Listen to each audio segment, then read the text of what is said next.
26e numéro d'Afrique Sport. Bonsoir à vous, amoureux du sport. En Afrique, au-delà des frontières africaines, qualification Champions League version féminine, le TP Mazembe représentera la zone UNIFAC à l'issue du tournoi zonal qui s'est achevé le 16 septembre à Malabo. Préliminaire Ligue des champions de la Confédération africaine de football. Après les matchs du premier tour terminés le week-end dernier, les combinaisons des matchs du second tour connus. Beach Soccer, la composition des groupes de la phase finale de la Coupe d'Afrique des Nations de Beach Soccer est connue à l'issue du tirage au sort qui s'est tenu vendredi dernier à Maputo. Championnat d'Afrique des boxe amateurs 2022, l'édition achevée le week-end dernier dans la même ville. Championnat du monde de culturisme 2022, le Burkinabé Thierry Bayala honore l'Afrique en sortant vice-champion du monde de la discipline. On en parle et c'est tout de suite.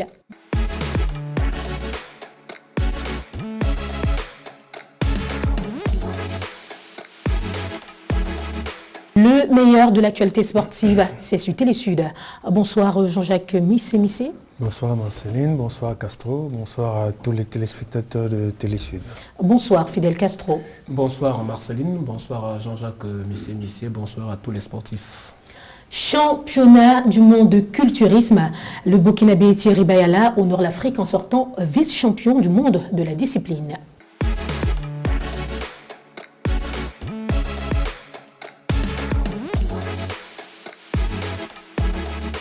Le championnat du monde de culturisme s'est tenu les 16 et 17 septembre dernier à Séville, en Espagne. Organisé par la Fédération internationale de bodybuilding, 22 athlètes de plusieurs pays ont pris part à cette édition. Au terme de la compétition, un Africain se place sur la deuxième marche du podium. En effet, le Burkinabé Thierry Bayala a décroché la place de vice-champion à ces championnats du monde de culturisme organisés par la Fédération internationale de bodybuilding. Pour ceux qui ne le connaissent pas, Thierry Bayala a commencé à participer aux compétitions à l'âge de 17 ans en classe de terminale. Il remporte la 3e place parmi les 180 athlètes au concours national d'athlétisme au Sénégal. Arrivé en France pour ses études universitaires, il associe les études de sport et devient champion de France de musculation en 2016. Il décroche la même année une médaille de bronze au championnat d'Europe puis un titre de champion du monde amateur. En 2021, rapporte pour la 2e année consécutive la place de vice-champion du monde dans la catégorie Men's Physique. Thierry Bayala est donc un ingénieur calculateur charpente métallique dans un bureau d'études en France. Jean-Jacques Missé comme Zango en athlétisme. Voilà notre jeune Africain burkinabé qui a réussi à concilier le sport aux études. Oui, tout à fait, surtout en Europe, c'est compatible plutôt. Parce qu'il y a la possibilité de comment suivre des cours à une certaine heure, ouais. Ce qu'on fait souvent à l'école de sport en France, dont on laisse les athlètes de haut niveau un certain temps pour préparer leur compétition. Parlons donc de Hugues Fabrice Zango. On se souvient qu'il s'est adjugé de la médaille d'or au triple saut au World Athletics Continental Tour en Croatie. C'était donc le 11 septembre dernier en réalisant un saut de 17,7 mètres à cet effet. Une fierté pour l'Afrique. Jean-Jacques Missé. Oui, c'est toujours une fierté quand un Africain atteint un certain niveau au niveau mondial. Oui, il y a énormément de talents. Mais comme je dis toujours, c'est au niveau de la formation, au niveau des infrastructures, on n'a pas toujours cette capacité à pouvoir se préparer pour des compétitions de haut niveau. Et les athlètes vont avec leur force, leur volonté, et puis de pouvoir faire quelque chose. Mais sinon, si on avait les mêmes capacités d'entraînement, de récupération comme ça se passe en Europe, je pense que les Africains titilleraient les premières places mondiales. Fidel Castro, le bodybuilding est un sport très pratiqué en Afrique. Ce sport peut-il maintenir l'Afrique au haut du sommet mondial ? Maintenir l'Afrique au haut du sommet mondial dans la discipline, ce sera un peu compliqué parce que les autres ont pris un pas d'avance sur le continent africain, parce que vous savez, le bodybuilding, au-delà d'être un sport, mais un sport où on va faire ressortir la beauté physique, le muscle physique, mais c'est tout un art qui est dressé tout autour. Il faut un ensemble de matériel que l'on utilise. Mais et les fédérations en Afrique sont encore très nouvelles, elles ne sont pas aussi anciennes que ce qui est pratiqué, que ce soit aux États-Unis, en Grande-Bretagne, qui sont les pionniers dans le domaine, ou encore en Afrique avec l'Afrique du Nord qui a commencé un peu plus avant que l'Afrique subsaharienne. Donc moi, je pense aujourd'hui que c'est un sport avec lequel l'Afrique noire commence à faire ses pas. Maintenant, il faudrait qu'on accompagne cette discipline qui, je le dis encore, les fédérations sont encore très jeunes. Il y a un manque criard de matériel parce que, comme je le dis, le bodybuilding, c'est pas simplement soulever le fer pour avoir une certaine morphologie, mais encore faudrait-il savoir quelle est la nature du matériel qu'on va utiliser pour la circonstance. Donc, il faudrait d'abord que les fédérations qui sont encore dans leur premier pas puissent d'abord se doter d'un matériel adéquat, qu'il y ait une bonne formation des formateurs, et puis en cela, qu'on puisse accompagner ces jeunes athlètes. Mais on peut déjà saluer les efforts qui sont faits parce qu'arriver à un tel sommet de la discipline, je crois qu'il y a matière. Que ce soit au Cameroun, on a vu des Camerounais s'hisser dans des compétitions internationales. Maintenant, c'est ce jeune frère de l'Afrique de l'Ouest. Je pense que l'Afrique a du potentiel maintenant. Il faut simplement qu'il soit bien encadré. Le plus important, c'est l'alimentation. Le plus important, c'est l'alimentation. Voilà, souligne Jean-Jacques Missé sur le plateau d'Afrique Sport. Championnat d'Afrique de boxe amateur 2022. L'édition s'est achevée le week-end dernier à Maputo.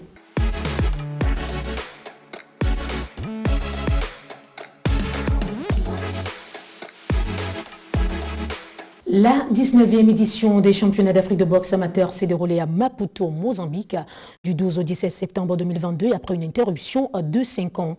13 épreuves pour hommes et 11 pour femmes meublaient la compétition, avec 147 boxeurs et 64 boxeuses. Au finish chez les hommes, par exemple, la Zambie obtient 2 médailles en or grâce à Andro Chilata, au moins de 60 kg, et par Patrick Chiemba, au moins de 61 kg.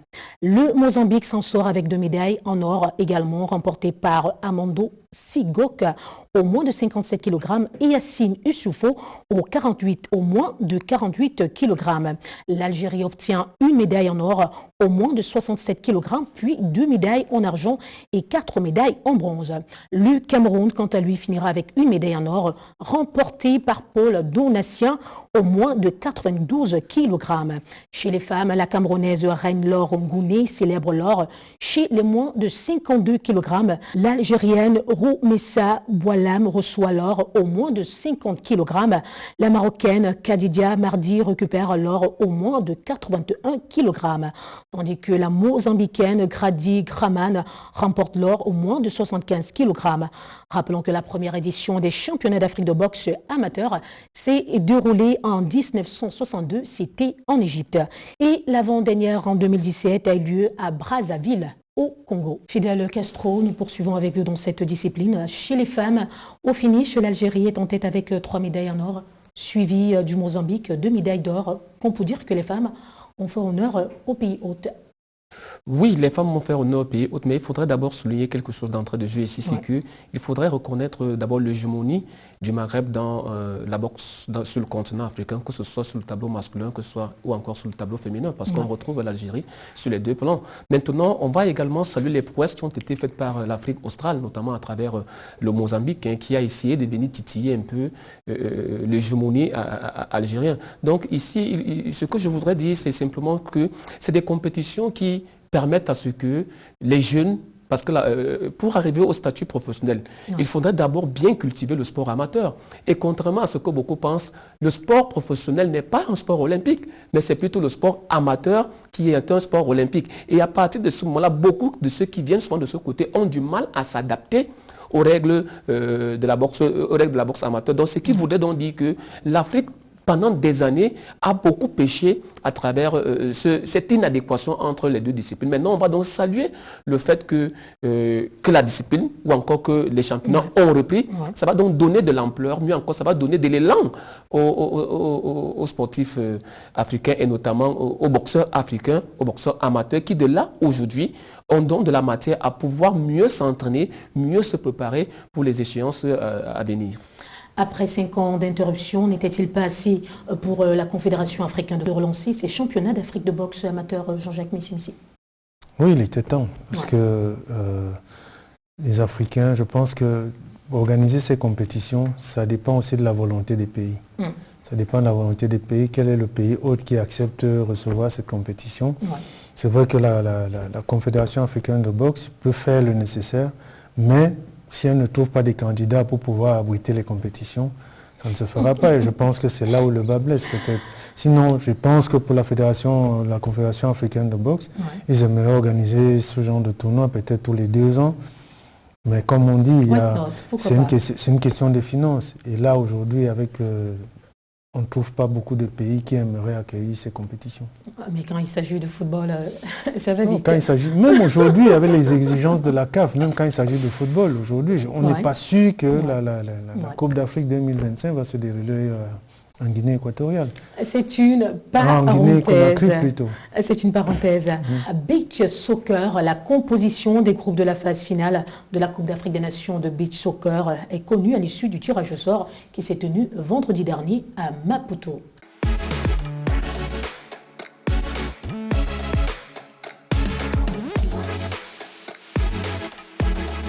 La Coupe d'Afrique des Nations de Beach Soccer aura lieu entre le 21 et le 28 octobre 2022 au Mozambique. La compétition réunira 8 équipes reparties en 2 groupes de 4 équipes. Le tirage au sort pour constitution de ces groupes s'est déroulé vendredi dernier à Maputo. Les groupes constitués sont tels: groupe A, Mozambique, qualifié en tant que pays hôte et finaliste de l'édition 2021. Malawi, première participation à la CAN de Beach Soccer. Nigeria, médaille de bronze en 2015. Finaliste en 2016 et 2018. Maroc qualifié pour sa 5e CAN de beach soccer consécutive, médaillé de bronze en 2021. Groupe B, Sénégal, vainqueur de 3 éditions successives de la CAN de beach soccer 2016, 2018 et 2021. Ouganda, demi-finaliste en 2021. Madagascar, vainqueur de la Coupe d'Afrique des Nations de beach soccer en 2015. Égypte, médaillé de bronze en 2016 et 2018. Fidel Castro, au regard des palmarès des pays qualifiés dans cette discipline sportive, cette Coupe d'Afrique risque d'être très relevée?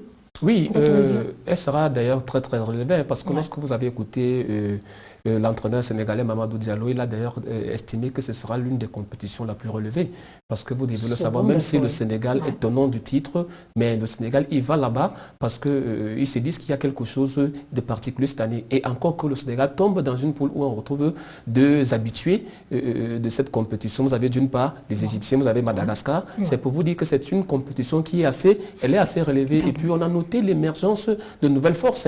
Je pense qu'il y a matière et il faudrait le dire. L'objectif ici étant la qualification pour la Coupe du monde de beach soccer. Donc je dis ici, pour répéter ce que l'entraîneur sénégalais Mamadou Diallo, comme il a si bien dit, on ne va pas là-bas déjà en conquérant. On ne va pas là-bas en tant que ceux qui sont sûrs d'avoir gagné cette compétition, mais on va surtout là-bas en tant que ceux qui vont chercher une autre qualification parce que là, il y a des gens qui viennent.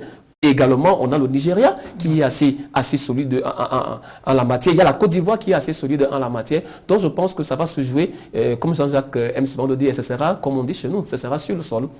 Ou encore sur le sable, parce que nous sommes dans le beach soccer.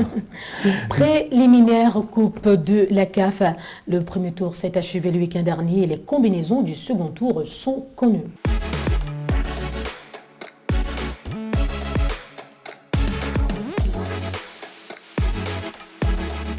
Les matchs retour du premier tour éliminatoire de la Coupe de la Confédération africaine de football se sont joués le week-end dernier sur tout le continent. Parmi les résultats, qualification des Malgaches des Gecko Plus qui ont gagné PWD de Bamenda 1-0 après un match nul, 2 buts partout au match aller. Victoire de Ferroviero Beira du Mozambique sur Santé Abéché du Tchad, 1-0 après sa défaite, 1-2 à l'aller. Les Mozambicains se qualifient grâce au but marqué à l'extérieur. Remostat FC du Nigeria perd à domicile 0-1 contre Faraba du Maroc après un match nul à l'aller, 1 but partout. C'est donc les forces armées marocaines qui auront au second tour. Les matchs allés du second tour se joueront le 7 octobre avec des rencontres telles El Gecko de Madagascar contre Maremo Galon d'Afrique. Motema Pemba de la RDC contre Saint-Michel des Seychelles. Le club africain de Tunisie contre Kipanga de Zanzibar. Jean-Jacques Missé, avez-vous une surprise parmi les clubs qualifiés au second tour? Non, pas de surprise. Pas de surprise. On voit que c'est des clubs qui se sont préparés, qui s'entraînent, qui ont des infrastructures. Par exemple, on prend le club malgache. Malgache. Comme on se dit, c'est Madagascar, mais les gens, à partir de là, c'est là où on voit le progrès d'un pays. Parce que si le Cameroun, par exemple, n'arrive pas à se qualifier avec PWD de Bamenda, et déjà avec tous les problèmes que les clubs ont, non, mais c'est sérieux, il faut comprendre que le football, aujourd'hui, ce n'est pas le hasard. On peut pas, si on ne s'entraîne pas, si on ne travaille pas, si on ne se structure pas comme il faut, il ne faut pas s'attendre à ce qu'il y ait des résultats. Préliminaire Ligue champion de la CAF après les matchs du premier tour terminés le week-end dernier. Les combinaisons des matchs du second tour connues.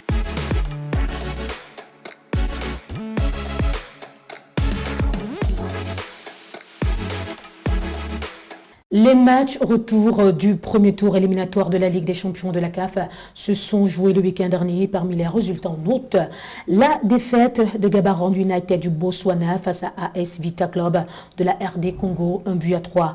Et ce sont les Congolais qui vont au second tour. Simba Sport Club de la Tanzanie se qualifie facilement face à l'équipe malawite du but à 0. Les cotonculteurs de Coton Sport FC du Cameroun gagnent Matlama du Lesotho pour un score de 1-0 et passe au second tour.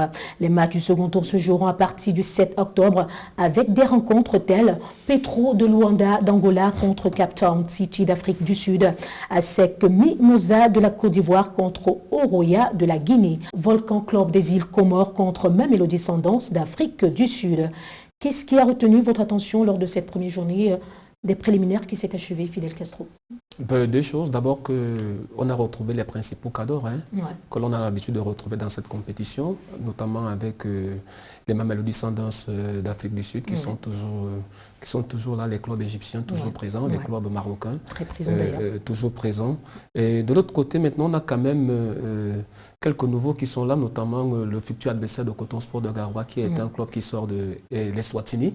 Il y a également Volcan des îles Comores, qui entre directement dans la deuxième phase de cette Ligue africaine des champions. Il faudra dire que ceux qui n'ont pas discuté le premier tour vont maintenant être reversés pour ce second tour-là. Donc là, les choses sérieuses commencent un peu à se répéter. Maintenant, moi, je veux saluer surtout la prestation d'une formation comme Oroya de Guinée. Voilà une formation qui est très jeune, mais qui s'inscrit déjà dans le cadre des habitués de cette Ligue des champions. On s'est dit qu'il y a un travail de fond qui a été fait. Jean-Jacques parle souvent ici de la d'une vision. Oroya s'est restructuré parce que c'est un vieux club. On a vu Oroya jouer contre le Canon de Yaoundé ici. Mais sauf que depuis, il y a quand même... C'est ce que vous attendez du Canon de Yaoundé aujourd'hui? Oui, que ces clubs se restructurent. Il faut un travail de fond et c'est ce que Castro est en train d'expliquer. Oroya est en train de se remettre... Donc moi je dis en un mot, on a droit cette année à une compétition assez relevée. Et puis, vous m'en voudrez si je parle bien évidemment de Coton Sport de Garoua, qui retrouve des jambes. Et parce que après une campagne assez foireuse la saison dernière, oui, parce que Coton a eu des difficultés de transition qui n'ont pas été très bien gérées. Mais je pense que cette année, le groupe est assez mature et il a été renforcé. Je pense qu'on va s'attendre à quelques surprises parce que lorsqu'on voit la configuration, le tirage au sort qui a été fait, il me semble qu'il y a beaucoup de chances de retrouver quelques nouveaux, mais dans la quasi-totalité, on va reprendre les mêmes. Espérons que cette fois-ci, on aura une vraie compétition parce que ça fait déjà quand même un peu trop qu'on retrouve... Volcan Club des îles Comores contre Mamelodi Sundowns d'Afrique du Sud.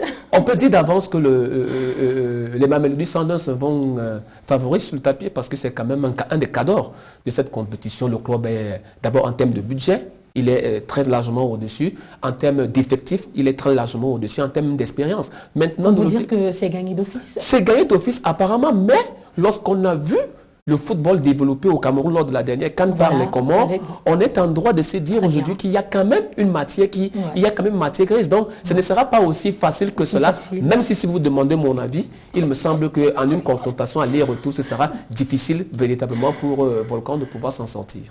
Qualification Champions League version féminine. Le TP Mazembe représentera la zone UNIFAC à l'issue du tournoi zonal qui s'est achevé le 16 septembre à Malabo.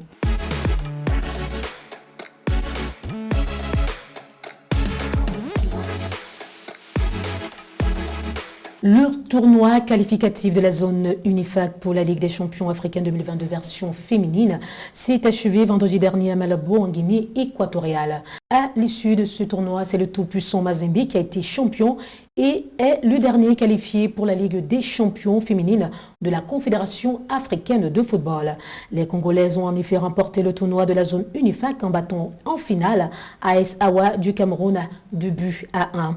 Rappelons que c'est le Maroc qui abritera la deuxième édition de la Ligue des champions féminines de la CAF du 30 octobre au 13 novembre. Les groupes ainsi composés sont-elles Asfar FC du Maroc, Simbaquis FC de la Tanzanie, Buffle Vert de la Zambie, Determingus du Libéria en ce qui concerne le groupe A. Groupe B, Mamelodi Sundowns Lady d'Afrique du Sud, Baelsa Queens du Nigeria, Wadi Degla FC d'Égypte, TP Mazembe de la RDC. Jean-Jacques Missé, vous qui avez suivi de près ce tournoi qualificatif, la qualification du TP Mazembe est-elle une surprise ou pas? C'est logique, c'est pas une surprise. Pas du tout. C'est une surprise pour ceux qui ne connaissent pas. Il faut voir les infrastructures du tout-puissant Mazembe. Ouais.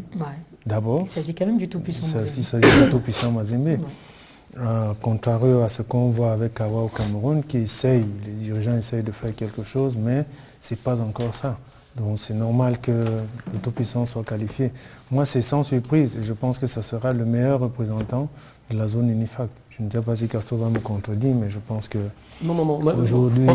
Moi, je dis surtout que c'est la politique mise en place par la Fédération congolaise de football qui a totalement éliminé celle Awa FC. Parce que, je l'avais demandé en son temps, c'est simplement que qu'est-ce qui a été mis en place par la République démocratique du Congo? C'est simplement parce qu'on a allégé au niveau du renforcement, au niveau du recrutement. On a permis à tout-puissant Mazembe d'aller prendre les meilleurs des autres équipes pour pouvoir venir renforcer pour cette compétition-là. Nous avions demandé en ce temps-là qu'on puisse faire la même chose au Cameroun, notamment qu'on permette à Awa d'aller puiser au sein des autres formations pour pouvoir se renforcer. Mais malheureusement, on s'est tenu uniquement à la structure du club. Et de tout puissant, le Awa FC allait en compétition déjà en défaveur. Parce que on sait quand même qu'aujourd'hui, le meilleur championnat en Afrique centrale, dans la zone UNIFAC, est quand même, en matière de football féminin, c'est le championnat camerounais, c'est la Guinée Super League, qui aujourd'hui est passé parmi les 5 meilleurs championnats d'Afrique.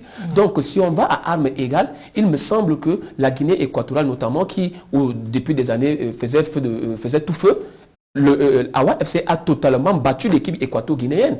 Sur le score, je pense, de 2 buts à 0. Maintenant, donc, il y a une politique sérieuse qui a été mise en place. Et je pense qu'il est aujourd'hui temps pour les dirigeants de la Fédération camerounaise de football, notamment de la Ligue de football féminin du Cameroun, de mettre cela en considération pour dire que, parce que ici, quelle est la stratégie qui a été adoptée? La stratégie qui a été adoptée, c'est un tournoi zonal. C'est-à-dire, on s'organise en zone.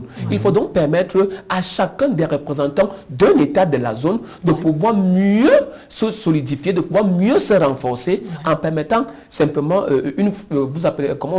une simplification de la procédure de transfert pour pouvoir permettre un renforcement de l'équipe qui est appelée à aller représenter le pays au-devers la compétition. Terminons par quelques brèves.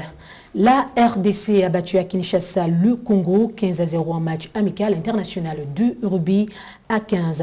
L'objectif était d'évaluer le niveau des athlètes pour mieux préparer le prochain championnat d'Afrique des Nations.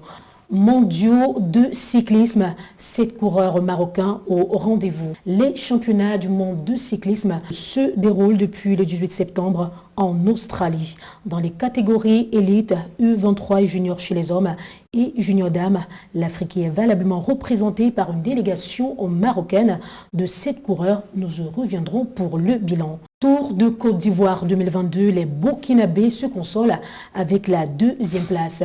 Revenons en bref pour signaler qu'à l'issue du 28e Tour cycliste de la Côte d'Ivoire, c'est l'Ivoirien Souleymane Traoré qui remporte l'édition, suivi du Burkinabé Paul Dumont.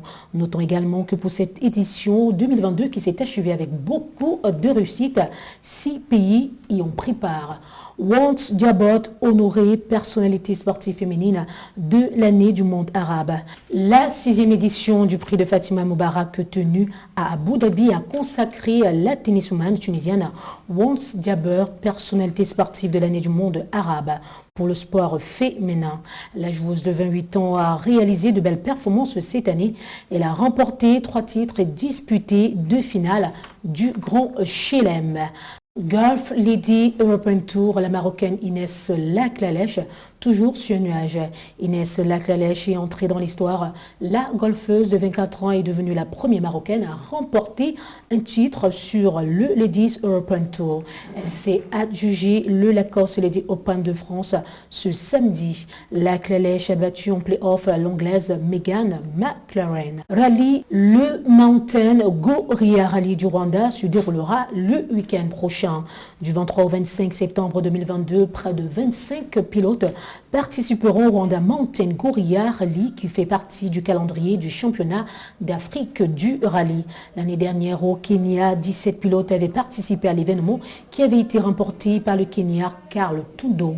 Pour cette édition, 5 pays africains aligneront leur écurie, à savoir le Rwanda, le Kenya, le Burundi, l'Ouganda et enfin la Zambie. Triathlon Agadir accueille le championnat d'Afrique de triathlon le week-end prochain. Le prochain championnat d'Afrique de triathlon se tiendra du 23 au 25 septembre 2022 à Agadir au Maroc. Ce sera la 3e fois que l'événement se tient au royaume chérifien.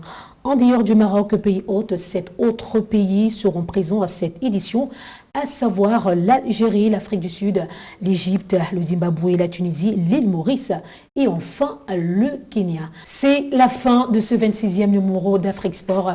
Merci Jean-Jacques Missi, Fidèle Castro. Merci à vous, fidèles téléspectateurs de Télé Sud, d'avoir été de nôtres.